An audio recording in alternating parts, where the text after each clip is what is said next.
All right, and we're recording, so I'll turn the time over to you now, Scott. Thank you so much. Great, Jim. I really appreciate it. And thanks for everyone for taking some time out of your day to attend and hear what we have to say about Power Products. And thank you for NAPCO for putting this great event together. Ordinarily, we would have loved to see you in person, but this is certainly a crazy year. So you've got me coming from just about the furthest point in the country you could go. I'm in Kennebunk, Maine. So definitely experiencing a bit of different weather here than you guys are out in California. So just, wanted to start with the, really a basic overview of Power Products, where we've been, where we're going, and how we can help you yourself, or for the resellers who might be on, help you support your customers better through providing alternatives for their power needs. So just by way of background, Power Products has been around for now over 25 years.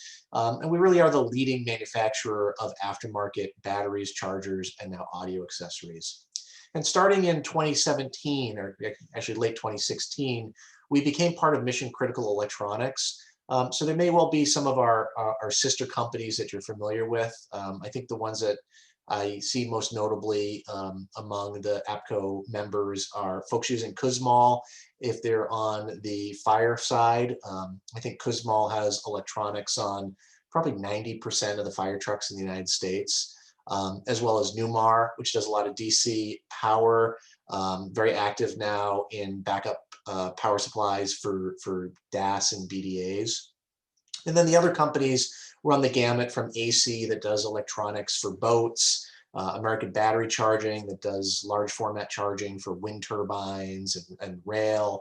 Perky's does electronics for long haul trucks, and Xantrex does predominantly inverters and solar panels for vehicles, utility work truck, emergency RVs. So altogether, it's a through line of critical electronics, power for those mission critical applications. It's all right there in the name, mission critical electronics. So, Power Products, obviously we're the power side of the business, and our focus has been mostly on the LMR market. We do OEM for a number of the radio manufacturers here in the United States, as well as we've got a very robust aftermarket business. And really the way in which we like to differentiate ourselves is versus the original equipment manufacturer. So for us, we understand we've got really just one small segment of products that we're offering. We've got to make sure we're doing a great job doing it. We got to be creative. In general, with batteries and chargers, we see the OEM takes an approach of one size fits most, or one size fits all. And that, by being creative and coming up with solutions that are coming directly from our customers or via our dealer network, we can engineer solutions that, may start as being something that's for one customer, but then ends up having, a broad appeal in the marketplace and can become a standard commercial off-the-shelf product for us. Then legacy continues to be a very important part of our business. We still support radio batteries for radios that were old when I joined the industry 20 years ago. So if there's radios that are out there that you're relying upon, or your customers are relying upon, the odds are very good that we're still stocking the batteries for it. And then products for all brands has been a big differentiator for us. So you'll see in later slides, we carry product for all of the radio manufacturers. So if you've got both Kenwood and Motorola in your fleet, it's one place you can go. Particularly in California, we see a lot of users that have Motorola and BK. We've got products for all of those lines, particularly in the chargers, where we can mix and match and create solutions that are going to support all of the radios you have in your fleet. And then availability really is a critical element for us. We understand that folks don't like to think about batteries until they have a problem, and then they really need them. So we're maintaining millions of dollars of inventory in our facility. Most orders are shipping the same day. because we understand when you need it, you really need it, and we've got to get it out to you. And then now with the addition of radio accessories, specifically audio, we're trying to present one throat to choke, one place for you to go to get all of your needs met. So I included some representative customers. Obviously, we do a lot of business in California. Cal OES, Cal Fire are both very important customers of ours through our dealer network. But we work in a number of states with large federal agencies like the FBI or the Department of State, as well as with state police agencies, around the country. So when you're relying on our products, you're in very good company. Some things I'd like to point out about our batteries. All of our batteries are going to be fully compatible with the OEM chargers. There's no need to switch your charger just because you're going to start using a PowerProducts battery. Also, all of our batteries that can accommodate a belt clip will ship with the belt clip, and that's important in terms of comparing apples to oranges. A belt clip can be anywhere from $5 to $15. So when you're buying a PowerProducts product, you're generally already getting a price that's going to offer some value over the original equipment, and on top of it, you're going to have that extra value of having the belt clip at no additional cost. And again, we're providing OEM level quality as a more cost-effective solution, and it's OEM quality because we do a lot of OEM batteries. We know what is necessary because I think in the United States we've worked with all but one of the manufacturers to do either OEM batteries or chargers. So we have a real understanding of what it takes in order to to build and maintain the level of quality that the radio manufacturers are going to rely upon.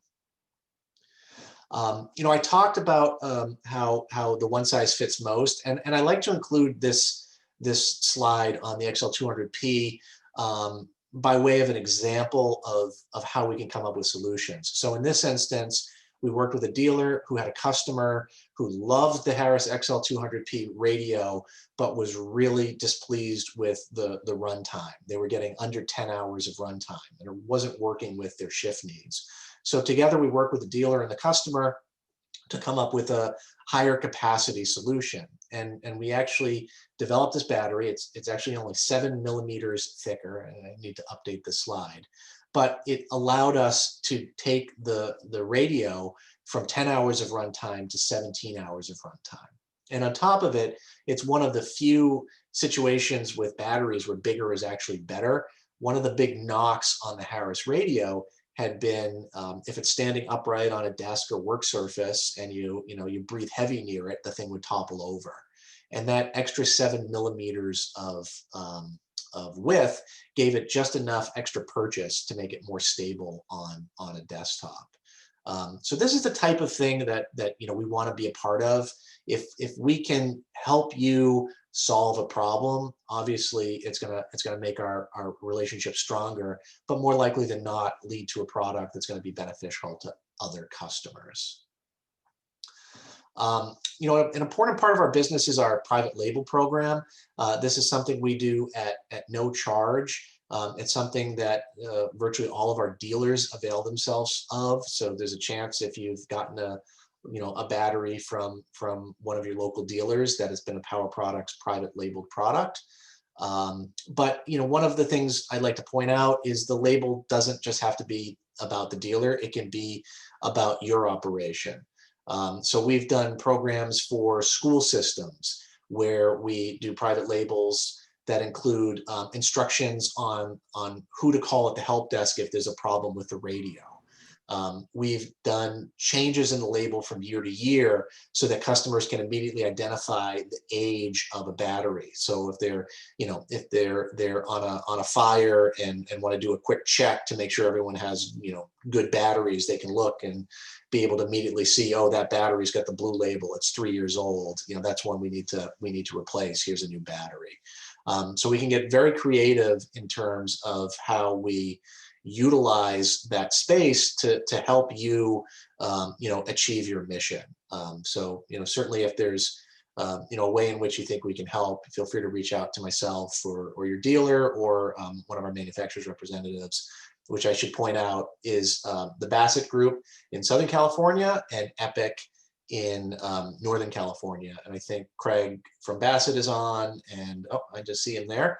And I know Jeff Johnson from Epic is on. I'm not sure if either of the bills made it. So again, there's no minimum order. There's no additional charge. This is something we turn around very quickly. We print all of the labels in-house. So it's not going to slow down you getting your products in hand. It's just a way to enhance the usability of it, whether it's special instructions or denoting ownership between departments of the batteries. You know, we can utilize this to make your operations more efficient. So in-vehicle charging has been a real important part of our business, and I think that's one of the areas where the flexibility is much more meaningful.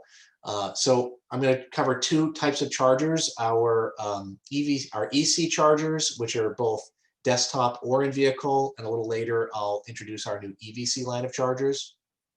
For the EC, which is featured here, we have a suite of products in a single, a dual, a 6, and a 12 bay configuration that can be used either desktop or in vehicle, can be you know, standalone or mounted, can operate off of AC, 12 volt or 24 volt DC. So it really gives a tremendous amount of versatility in terms of where you're placing them. And they're all built around user replaceable pods. So it's a charger that can accommodate more than one type of radio. So it could have Kenwood, you know, different Kenwood models or Kenwood and Motorola models all within the same charger, or it can be upgraded down the line. So we see a lot of these being sold for departments that are in transition. Maybe they're using Motorola XTS and they plan to migrate to the Apex. So we'll ship them chargers that have, you know, 5 bays of XTS and 1 bay of Apex. And as the fleet changes, they gradually replace the cups and don't need to replace the entire charger. So I've got the single bay and dual bay shown here with a couple of vehicle installation examples. Additionally, we have a 6 bay and a 12 bay, again, both AC, DC with in-vehicle mounting brackets. You can see the mounting brackets and tie-down straps here. These have all been certified to the California Energy Commission, so they're compliant there. The 12 bay in particular is very popular, probably our most popular product, because it allows you to charge 12 radios or batteries in the same footprint as a 6 bay charger. So for applications where space is at a premium, the 12 bay is an excellent option. And one of the things I like to point out about our chargers is that they do allow you to leave the radio on. I know some manufacturers' chargers do not allow that, and you can get in situations where you know, you put a radio on charged, and if you're busy utilizing it during the day, you could be in a situation where when you pull it off, it has actually less charge than when you put it on the charger to begin with. So, you know, we've solved that problem. And I mentioned the accessories. We have mounting brackets, we have heavy-duty cigarette adapters, we have hardwire kits. You know, really anything you need to mount the chargers we have as an option. And then our single and dual bays will accept RAM mounts or other amps pattern mounts. So essentially, if you can envision a way in which you would want the charger to be mounted, you can open up your RAM catalog and come up with a way in which to make that a reality. So newer to us is our EVC line, and this is a dedicated in-vehicle charger. And what you see on the screen in terms of the cup is the charger in its entirety. All of the electronics are incorporated into it. Those 4 holes are in an amps pattern. So again, it can be utilized with any RAM or other amps pattern mount. The model you see on the right is for the BKK&G. You can see that in addition to charging the radio, it has a built-in USB port that can be used to charge a secondary device. In this application, they're charging their TIC on it, the thermal imaging camera. So it's a very versatile product. It was designed for the fire market, for a rough and tumble market. It was actually built and been tested to the NFPA guidelines of 9 Gs So it can be installed within a fire apparatus without putting it in a separate cabinet and maintain its NFPA compliance. So it's a very rugged product for when you want that dedicated, 12 volt or 24 volt application. And whether you're going to be installing it or using it with a portable mount, it gives you a tremendous amount of versatility in terms of how you utilize it. And then in addition to the single bay, we offer a 4-bay, which again, all the electronics are in the cup itself, but by mounting it on the metal backplane and daisy chaining it, we make it so you just need to have one source of 12 or 24 volt power going in. It makes for a very simple installation. It was actually designed in collaboration with Vancouver, British Columbia, to solve a problem they had when they migrated from Harris to Apex radios and didn't have space available in their rigs to install the Motorola chargers. So by designing the charger this way, we give them a lot of versatility in terms of where they install it. In their instance, most of them are being installed up over the rear jump seat, which is great for a couple of reasons. One, it's space they were otherwise not using. It can now be installed without a cabinet because of the NFPA compliance. And it puts the radios in a position that is much more user-friendly for the firefighters. So now if they need to go and get a spare battery, they can open the door and reach in versus having to climb all the way into the cab and root around in the doghouse looking for their spare batteries. We have it for all of the major radios, and we'll have more coming down the line. I've included some additional pictures just to give you a sense of the installation. So just rounding out the product, we do the speaker mics, same thing, same level of quality, same ability to do private label to support it. Warranty is something that we make very straightforward. We've got a very low warranty return rate. It's less than 0.5%. And so our feeling is, we can have extended warranties because it's not going to present much of a problem. Very little of the product comes back. When it does, we're gonna take care of it. We're gonna do the right thing and make sure we understand what went wrong, and if improvements are necessary, we'll make those improvements to better support you. It's easy to do business with us. As I mentioned, we've got a number of dealers throughout the state who would be happy to support you. Additionally, we are on contract with the state through NASPO. So we have a contract vehicle for government entities to be able to purchase our product without going through a procurement exercise. And that's it. I ran a little long, but if anyone has any questions, I'd be happy to talk about them, or pass along my information. We can chat online, or you can always reach out to any of the folks at either Bassett or Epic. Thank you very much, Scott. Are there any questions? Feel free to unmute right now and ask. The other option, Scott, is you can take anyone over to the meeting room, and I'll post that link here now. You guys can go over there and ask for a breakout room also. So perfect. All right, Jim. Well, thanks again, and thanks to everybody for participating. Again, we really appreciate you taking some time out, and I recognize some customers on the list of attendees. So thanks for the faith you put in PowerProducts over the years. And if there's anything we can do to continue to support you, don't hesitate to ask. Scott.